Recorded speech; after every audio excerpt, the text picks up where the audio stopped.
After a single night of entanglement, Shen Qingxuan ended our contract early. He looked at me, so lightly it was almost a glance, and said in a flat voice, "Let's stop here. She minds. The villa and the cars are already transferred to you. The money should be in your account too." During afternoon tea I had already heard the rumor. The girl Shen Qingxuan kept so carefully had come back. I nodded and left without hesitation, never imagining that in the end the one who couldn't let go of this meaningless marriage would be Shen Qingxuan himself. One by one he drove away every man who appeared beside me, stirring up storms across Hong Kong. Jiang Wanqing, you've never slept with any of them, have you? After 2 years with him I had learned his indifferent tone. You said it yourself, Mr. Shen. Love and sex are two different things. Don't be a sore loser. From the bathroom to the bed Shen Qingxuan seemed distracted. He kissed me, looked at me, but in his eyes I couldn't find myself. My heart clenched. Deliberately, I raked my nails down his back. Shen Qingxuan, what are you thinking about? He pushed me away and withdrew faster than ever. I leaned against the pillow, watching the scratches on his back fade almost instantly. He picked up the clothes from the sofa and dressed with meticulous care, fastening every shirt button. Let's stop here. The house and the cars in the garage are yours. The money has been wired. He turned back and gave me another cool glance. Catching my daze, he added, his voice still unruffled. Don't tell Grandpa about the divorce yet. If he calls you home, make an excuse. He left in a hurry. By the time I slipped into a robe and went to see him off, he was already in the car, leaving me only a pair of scarlet taillights. A maid ran out with a shawl, puzzled. Madam, the master is going out so late. I swallowed my tears into the darkness. From now on, there's no more master. Before leaving, he had set the agreement on the bedside table. I called after him. She's back, isn't she? It took me a long struggle to ask. Shen Qingxuan didn't say yes or no. He simply answered in a neutral voice before closing the door.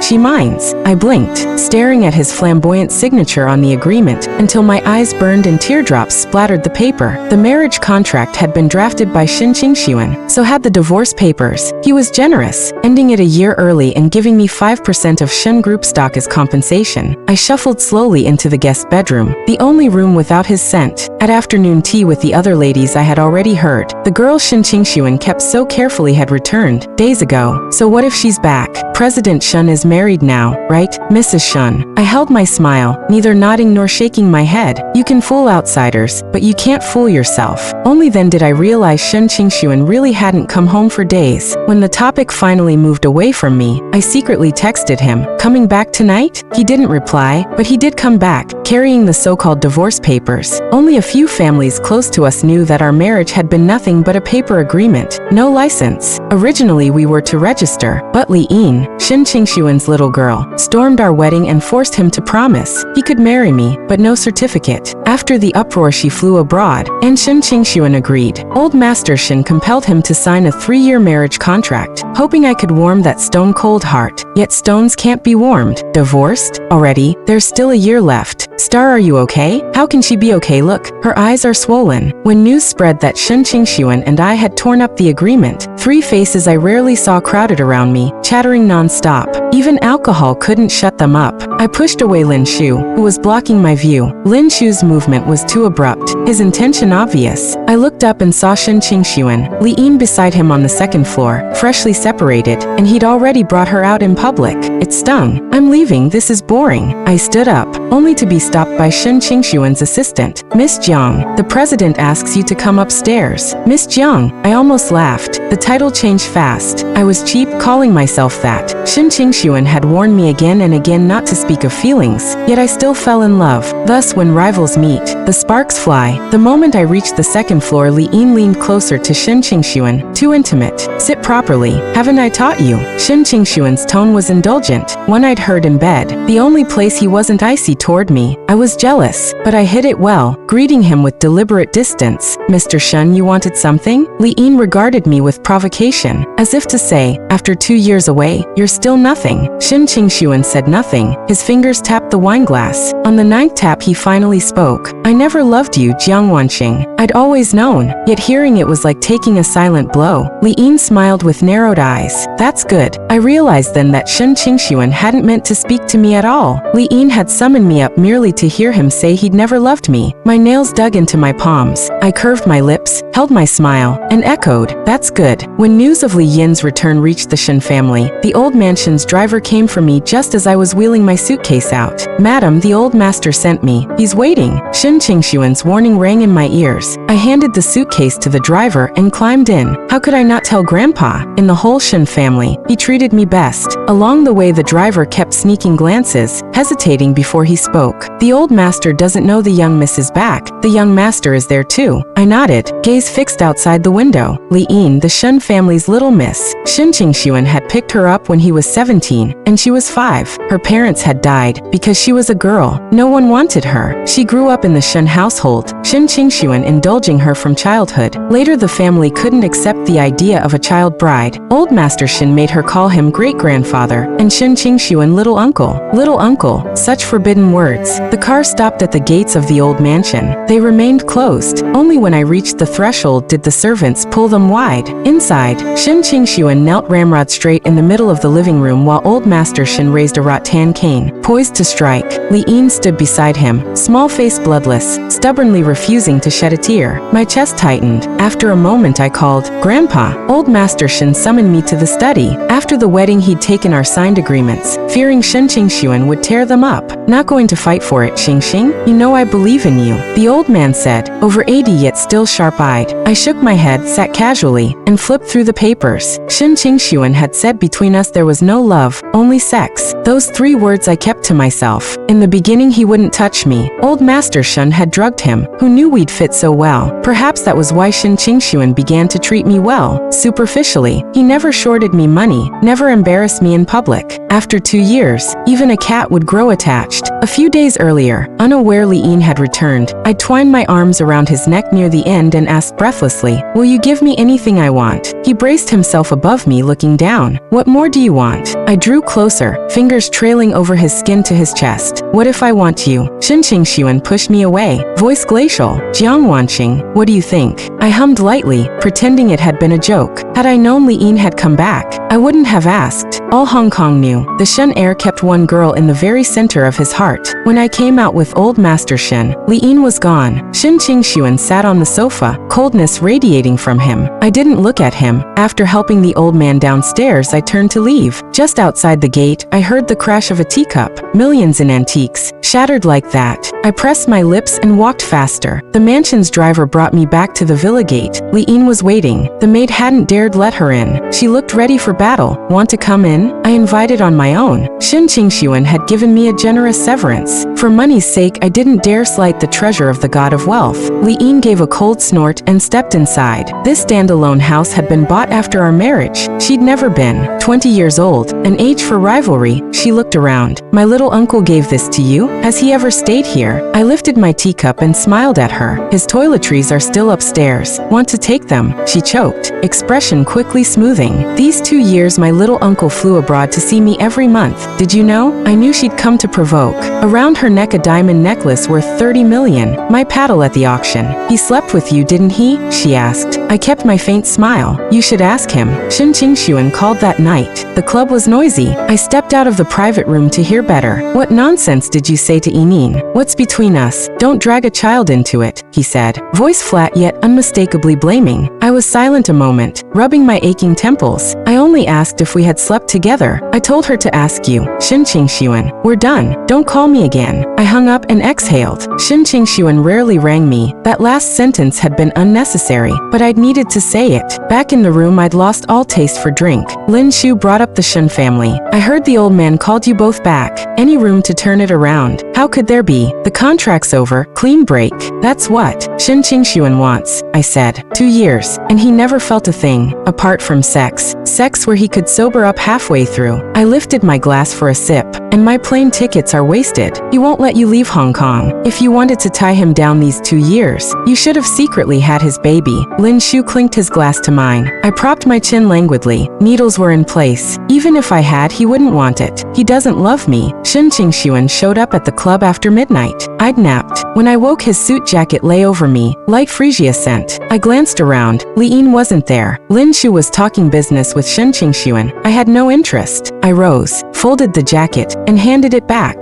Mr. Shen, thank you. I yawned. Shuji, I'm off, going home to sleep. Shen Qingxuan didn't even lift his lashes, just an indifferent Lin Shu looked at him, then followed me out. You can really let go? You've loved him so many years, and it doesn't look to me like he feels nothing. I laughed softly. So many people love Shen Qingxuan. He's hardly short of one more. Besides, he's already given his heart to Lian. What could he spare for me? Even if he could, I don't want scraps. I nudged Lin Shu and slipped into the car beside him. Affection you sleep into existence. What kind of affection is that? Next time there's a gathering that includes him, don't call me. I'd hate for anyone to think I'm clinging. Before Lin Shu could answer, I'd already shut my eyes. A faint scent of freesia lingered at the tip of my nose. Annoying. Lin Shu, I said without opening my eyes. Whenever Qingxuan flew to the UK these past 2 years, it was to see Lian. You knew that, didn't you? Tell me, doesn't that count as breach of contract? The marriage agreement was crystal clear. During its term, neither he nor I could cheat. A short laugh escaped me. I just don't know what they actually did, or how far they went. The trip never happened. Instead, I stayed home and slept for days, with Shen Qingxuan not showing up. The ache in my lower back finally eased. Lin Shu dragged me to an auction. Invitation and gown delivered together. When I stepped outside, his car was already waiting. TSK, only your Lin Ji knows how to pick dresses that suit you, he drawled, pulling the door open. I laughed and slid into the passenger seat. The qipao he'd had tailored for me had slits so high they bared plenty of leg, not like Shen Qingxuan, whose petty possessiveness kept the dress strictly for home. Outdoors he wanted me wrapped up like a mummy. Apparently, what he felt for me had nothing to do with love. It was just a man's inexplicable need to own and conquer. At the venue, Lin Shu seated me right beside him. Shen Qingxuan was there too, Lian at his side. In a hall full of shrewd eyes, I narrowed my own. Within 5 minutes, rumors of my failed marriage would be circulating. Lian flicked a glance at my legs and said sweetly, shameless. I chuckled, crossed my legs, and gave them a lazy swing. Lin Shu frowned. Lian, mind your manners. Don't think because Qingxuan indulges you, you can speak nonsense. I tugged his sleeve, throat sour. Everyone in Hong Kong knew Lin Shu had grown up with me. He hated hearing me slighted, except for Lian, who else dared? And Shen Qingxuan openly pampered her. Why should I bother being angry? The auction dragged on.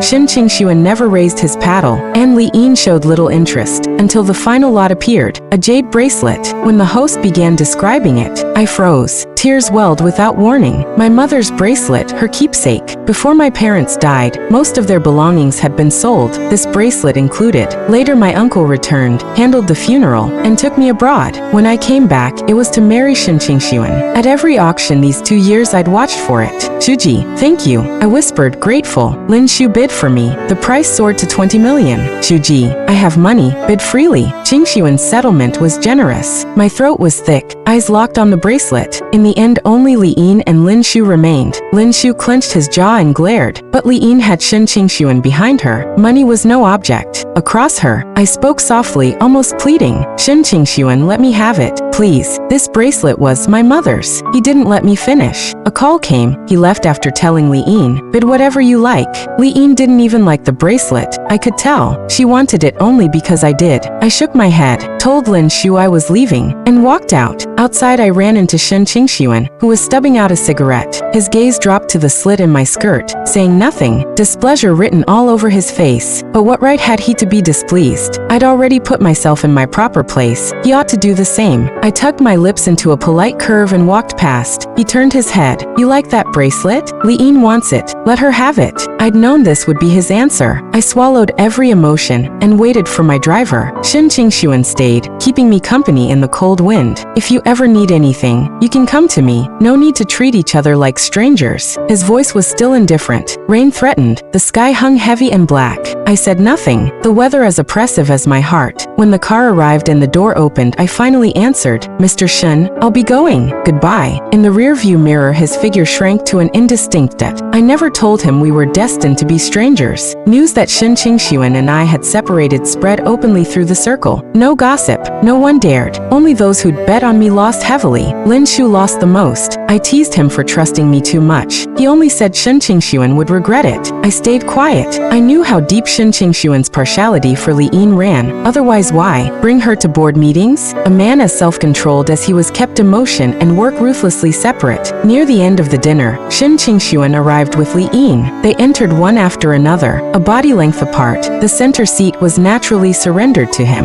Everyone assumed Li Yin would sit there, but she slipped beside me instead, deliberately flashing the bracelet. 22 young for it. I noted without comment. In a syrupy voice she said, Starjia, Shuji told me this bracelet means a lot to you, but I really love it. Sorry, this time I can't let you have it. Lin Shu opened his mouth. Shen Qingshuan cut him off with a soft call. Yin, come here. Li Yin rose. I stood at the same moment. She went to him. I left. When the bracelet had first been sold, my mother had said, nothing to cling to just like life. Yes, nothing to cling to. The bracelet, Shen Qingshuan too. I heard Li Yin had suspended her studies abroad. Lin Shu saw me off at the airport. Skipping school at her age, let Qingshuan keep spoiling her. Trouble will come, he grumbled. The more indignant he became, the calmer I felt. Those 2 years with Shen Qingshuan had been stolen time. Returning them was nothing. I never expected Shen Qingshuan had no intention of being with Li Yin either. I couldn't fathom it, but it no longer concerned me. After check-in, Lin Shu hugged me, fussing, have fun. A surprise is waiting. He winked and shooed me through security. The original vacation had been postponed. My uncle had summoned me. After seeing old Master Shen, I'd called him. He'd been silent a long time.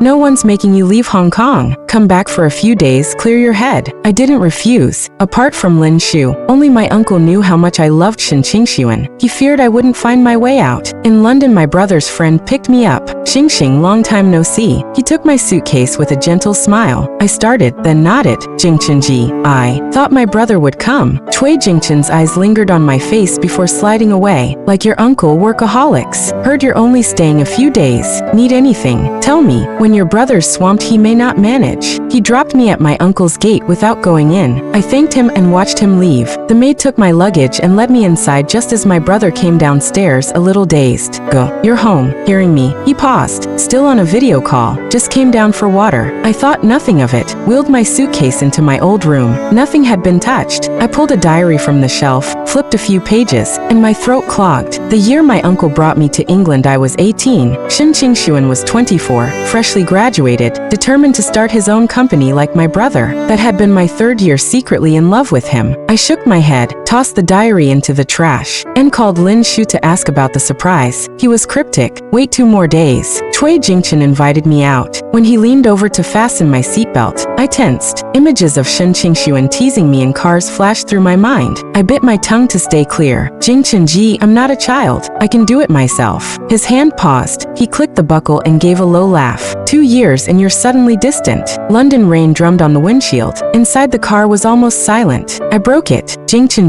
could you show me your firm? If it's convenient, I'd like to ask you a few things. The day old Master Shen summoned me to the old mansion, he'd taken a file from his desk. What your parents left you, saved since you were born. Perhaps they guessed the engagement to Qingshuan wouldn't last. The notarized assets under my name were more than enough for the rest of my life. Cui Jingchen's G Capital was an internationally famous VC. I asked him about investing. He was patient in a way Shen Qingshuan never was. When I didn't understand, he didn't mock me, unlike Shen Qingshuan, who would loosen his tie, toss me onto the bed and tease. Afraid I won't bankroll you? Yet he'd never intended to be my lifetime money god. I never expected Shen Qingshuan to follow me to London. A knock sounded. Cui Jingchen's assistant entered. Mr. Shen is here to see you. Before I could wonder which Mr. Shen, Shen Qingshuan's long legs carried him in, and he sat uninvited on the sofa. I froze, spine rigid, then forced myself to relax. Jingchen, you're busy. May I borrow your assistant for a tour? Cui Jingchen walked me out, gave the assistant instructions, then returned. I messaged Lin Shu. Why is he in London? No reply. Following the assistant through 2 floors of open-plan offices exhausted us both. I soon waved her off and headed back. Does Mr. Shen come often? I asked lightly. At least once a month, she answered. I asked nothing more, wiping away the ridiculous notion rising in my chest. I'd forgotten. Cui Jingchen and Shin Qingshuan weren't just business partners but old friends. When I returned, they were gone from the office. Feeling stifled, I told the assistant and took the lift to the rooftop garden. The doors opened. Cui Jingchen and Shin Qingshuan stood with their backs to me at the glass railing, the rain heavier now. I have the right to fight for her, I heard Cui Jingchen say. But she loves me, came Shin Qingshuan's reply. I hated his certainty. The way he said she loves me made me feel absurd. I also hadn't guessed Cui Jingchen's feelings were for me. I borrowed an umbrella from reception and messaged Cui Jingchen that I was leaving. The rain was torrential. My heels slipped on the pavement. I ducked under a shop awning, thoughts churning, impossible to sort. At university, I'd heard Cui Jingchen had someone he liked. He and my brother used to pick me up. Classmates begged me to find out if he was single. My brother had hemmed and hawed before finally saying, "Your Jingchen Ji's heart belongs to someone already." After my marriage to Shin Qingshuan was settled, Cui Jingchen and my older brother saw me off at the airport. Just before I left, I even reminded Cui Jingchen earnestly, "Jingchen Ji, if you like her, go after her. Don't miss your chance." It was almost theatrical. Lin Shu only texted me back at that very moment. No wonder Li Ying couldn't find him and was now making a scene at some bar. I slipped my phone away, thinking it was just another round of their cat and mouse game, when a British man approached and struck up a conversation. He was perfectly polite, until halfway through his sentence he stopped, his gaze fixed on something behind me, hesitating over how to continue. I turned around. Shin Qingshuan stood beneath a black umbrella. His car idled on the curb a few steps away, hazards blinking. I hadn't even noticed when it arrived. His voice was as cool as ever. "Sorry, this is my wife." Every drop of blood in my body seemed to freeze. In an instant I was back to the weeks after Shin Qingshuan and I had first started, sleeping together. His possessiveness so overwhelming I could barely stand it. Except for Lin Shu, almost no other man was allowed near me. I would sink, then surface. When reason had the upper hand, I warned him, "Shin Qingshuan, if you keep watching me like this, I'll think you're jealous." When reason lost, Shin Qingshuan would whisper against my ear, "Guess whether I'm jealous?" But those words were spoken only in bed. The moment we were vertical, he never acknowledged them. This was the first time he had ever claimed me in front of a stranger, an identity that was already invalid, already expired. The Englishman looked awkward and apologized profusely. I blinked, the corners of my mouth lifting slightly. "He's lying," I explained politely. The man's eyes widened in confusion, until Shin Qingshuan stepped to my side, tilting his left hand so the ring on his fourth finger caught the light. Only then did the stranger leave. I was startled but pretended I hadn't seen. I walked past Shin Qingshuan. He didn't stop me, only gave a soft laugh laced with emotions I couldn't read. Cui Jingchen's car had also pulled up. He got out holding a pair of flat shoes. "It's raining. Heels are hard to walk in. Try these first. If you don't feel like walking, I'll drive you back." When he half knelt in front of me, I could feel the sharp sting of the gaze from behind. Shin Qingshuan's. That same day Shin Qingshuan flew back to China. Cui Jingchen messaged me to apologize. Something urgent had come up. He'd be tied up for days. Before Shin Qingshuan appeared, Cui Jingchen and I had arranged for him to tutor me in investing. I lowered my head, toying with the coffee spoon. Even if he weren't busy, I wouldn't trouble him again. I couldn't return his feelings. Once I realized that, all I wanted was to avoid him. Yet Shin Qingshuan's attitude was something I couldn't see through, didn't even want to. It rained for days. I hardly left the house. My head felt heavy, my body weak.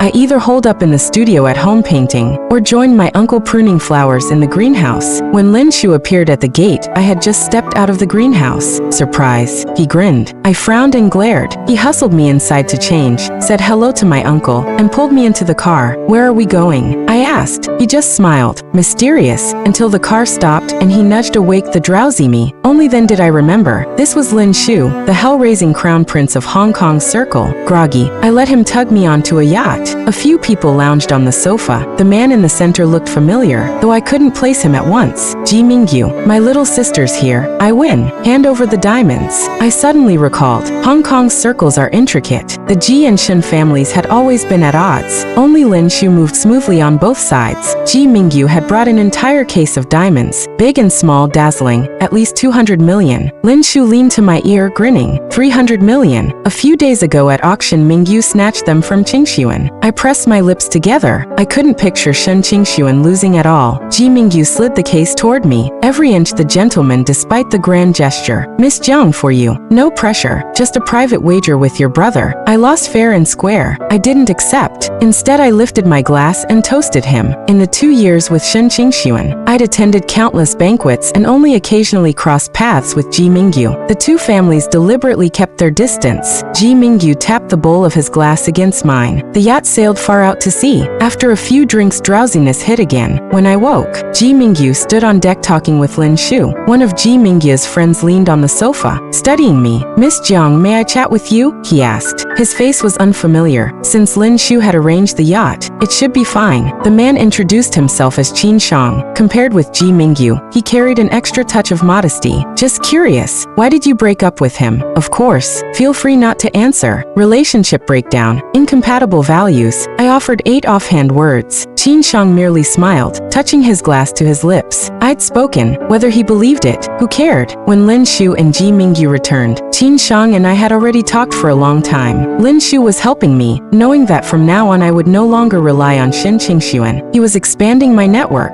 After leaving the Shen family estate, I had called my uncle. I wanted to take over my parents' company. He had asked me before, but back then I'd been single-mindedly focused on Shen Qingxuan. I hadn't told my uncle to mention it to my brother, nor had I told Cui Jingchen. They were all close to Shen Qingxuan, and I didn't want him thinking I was using him. I simply didn't want any further connection. "Tonight's for pleasure, no business," Ji Mingyu said, settling beside Qin Shang, inexplicable anger brewing in his eyes. Qin Shang, slightly startled, refilled Ji Mingyu's glass. I laughed softly. The Ji and Qin families were close. Lin Shu said Ji Mingyu and Qin Shang might as well have grown up in the same pair of trousers. As dusk fell, another yacht closed in, following us until it docked. When we disembarked, we ran straight into the passengers of that second yacht, Shen Qingxuan. Ji Mingyu kept my contact information. Before leaving, he invited me. "Miss Jiang, when you're back in Hong Kong, let me take you to dinner." I nodded. One more friend, one more road. In the end, Ji Mingyu tossed the diamond case at Lin Shu. Lin Shu acted as if it burned his hands. "Mingyu gave it to you. I don't want it. 300 million. Doesn't that tempt you at all?" he teased. I retorted, "So, young Master Lin, are you pimping or matchmaking?" "Matchmaking. Afraid the #1 beauty of Hong Kong will hang herself on one tree. I'm finding you a whole grove." Lin Shu's expression suddenly turned serious. I froze until Shen Qingxuan's fist flew without warning, knocking out one of Lin Shu's teeth. Shen Qingxuan's face was calm, but his breathing wasn't steady. He grabbed Lin Shu's collar. "What did you just say?" "Say it again." Lin Shu cupped his mouth. Blood seeped between his fingers. He didn't bother stopping it, couldn't. My heart had never pounded so wildly. The terror I'd felt when my parents died came rushing back. I tugged desperately at Shen Qingxuan's arm, trying to separate them. Lin Shu gritted his teeth. "I said Xingxing shouldn't hang herself on one tree. Plenty of people like her. If you don't, then get lost. I'm sick of the sight of you." I woke up in a private hospital room. Lin Shu sat beside me, gauze taped to his face, eyes shot with red. My lips parted, but it took a long time to speak.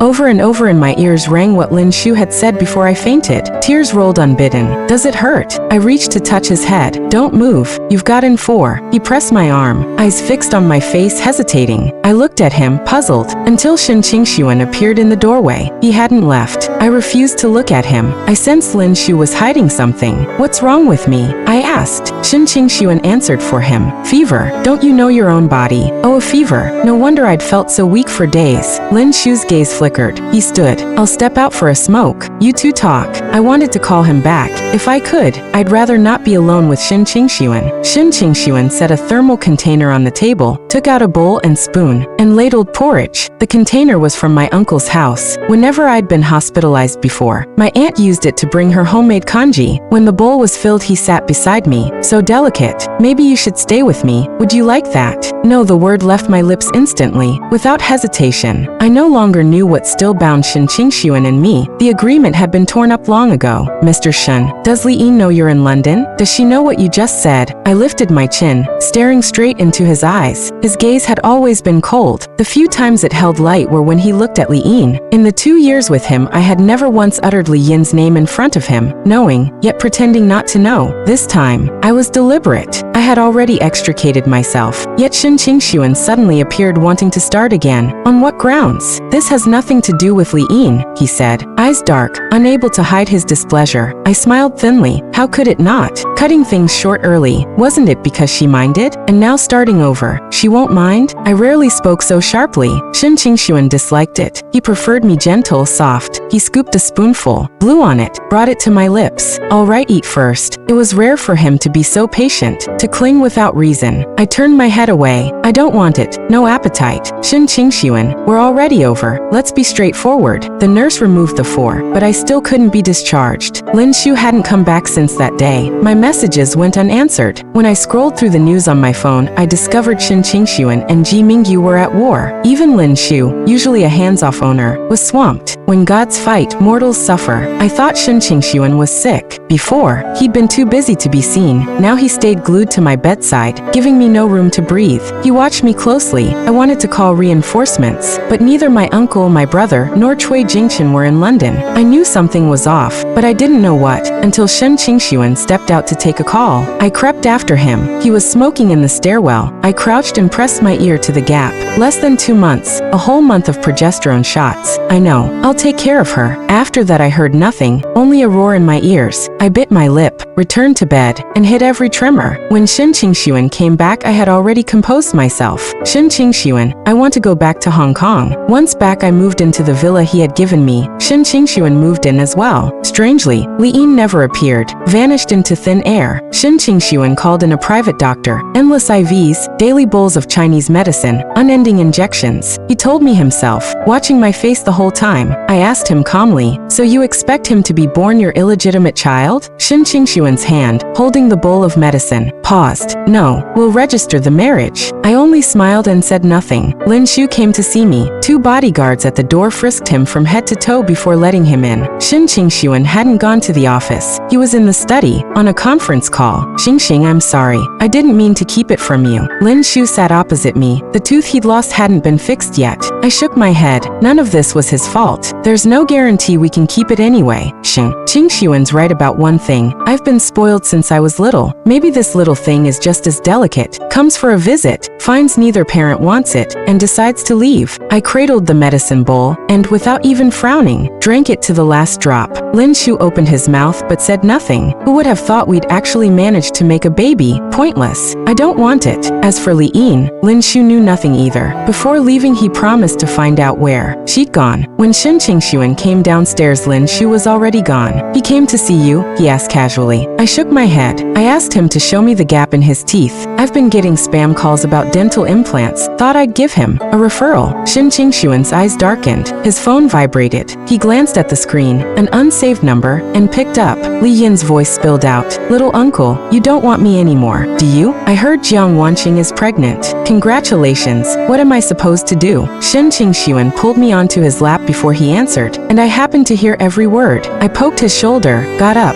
and walked toward the stairs, giving a deliberate cold snort on the way. I didn't listen to how he coaxed Li Yin. I didn't care. I only hoped Li Yin could lure him away. But Shin Qingxuan didn't leave. Standing outside the bedroom, I heard him give a few curt instructions to someone on the phone. Wasn't he supposed to cherish Li Yin to the bone? How could he listen to her sobbing her heart out and remain unmoved? Shin Qingxuan was more heartless than I thought. 3 months later the doctor said things look stable, just keep monitoring. Because I'd drunk heavily before, we'd need extra screenings for birth defects. Old Master Shin came to see me. I couldn't tell if he was pleased or not, but he forcibly postponed the marriage Shin Qingxuan wanted. You want to marry or divorce as you please. Have you asked Xingxing? If you want to marry her, then court her properly and get her consent. I stayed silent, grateful he'd bought me more time, a chance to leave Shin Qingxuan. But Lin Shu couldn't locate Li Yin. I'd staked everything on her. I messaged Ji Mingyu for help. That day on the yacht I'd sensed his feelings. Using him wasn't right, but Ji Mingyu acted fast. Lin Shu was right. After years of rivalry they understood each other better than they understood themselves. When Li Yin called again, Shin Qingxuan stepped away to answer. I breathed out. With him gone I could leave. I cut my arm, smeared the blood on my dress. The bodyguards couldn't reach Shin Qingxuan and had to call an ambulance. Lin Shu and Ji Mingyu were waiting at the hospital. On the operating table I signed the consent for the termination. The child wasn't the mistake. Shin Qingxuan and I were. When Shin Qingxuan rushed in, I was already out of surgery, lying in bed, feeling lighter than I had in weeks. I turned to his reddened eyes and smiled. Remember our bet? I always find a way to end this pregnancy. You couldn't stop it, because in your heart no one can replace Li-in, can they? Shin Qingxuan grabbed Lin Shu by the collar, fist raised, but in the end only rasped, "Get out!" He had never once told me the story of him and Li-in. This was the first time I heard it, and it was not quite the version Lin Shu had given me. On Li Yin's 18th birthday, old Master Shin promised to grant her one wish. No one expected her to say she loved Shin Qingxuan and wanted to be with him. Shin Qingxuan was shocked. He dragged her into the study and berated her. Li-in refused to listen. She tore at her own clothes right there, begging him to love her. She was sent abroad to study, Shin Qingxuan's decision. In retaliation, Li-in slept with man after man overseas, and Shin Qingxuan had to keep flying to England to clean up her messes. Later he had her hospitalized and learned she was suffering from severe depression. He brought her back because she was the little girl he had raised. He couldn't abandon her. "So, do you love her?" I asked softly. I didn't care about the answer. I already knew he would deny it. To this day, he dared not admit what he felt for Li-in. Could love and affection truly blur until you couldn't tell them apart? I didn't believe it. "She's threatening to jump off a roof today. Jiang Wanqing, you can understand me, can't you?" I gave a short laugh. "I don't understand. Why should I? Just because I loved you doesn't mean I have to accept what I cannot accept." Shin Qingxuan's lips moved. He seemed unable to grasp why. Even though he was willing to register our marriage, I was still unwilling. "But Jiang Wanqing, you love me. I'm willing to give you the title of Mrs. Shun, true legitimate Mrs. Shun. Isn't that enough?" I couldn't describe the feeling. The thing I'd once wanted most, I suddenly didn't want anymore. Yes, I loved him. So what? The words Mrs. Shun weighed too much. I couldn't carry them. Besides, from the very beginning, what I'd wanted was never those 3 words. Shin Qingxuan simply didn't understand. A flicker of pain crossed his eyes. He suddenly remembered how, when he first learned I was pregnant, Lin Shu had looked at him with contempt. Lin Shu had asked, "Regret it?" He had still tried to justify himself. Regret what? Between us it was only an agreement. An agreement? Shin Qingxuan suddenly missed the days when Jiang Wanqing curled in his arms and asked for his heart. He had seen the hope in her eyes, yet had only replied coldly, "What do you think?" He also missed the possessive ambition he'd once seen in her gaze, better by far than the stranger's eyes that now looked at him. He had never sorted out what he felt for Li-in, only kept asking himself how the little girl he'd raised had become like this, nor had he sorted out what he felt for Jiang Wanqing. At first he liked her spoiled softness. She was sensible and never asked for more. Later he realized she wanted more. She wanted his love. He reminded her again and again. Between them there was no place for feelings. Then they separated, yet he couldn't stop himself from going to London to see her. Only now did he understand. He didn't love Li-in. He wanted to tell Jiang Wanqing, but the person before him had already drifted into sleep.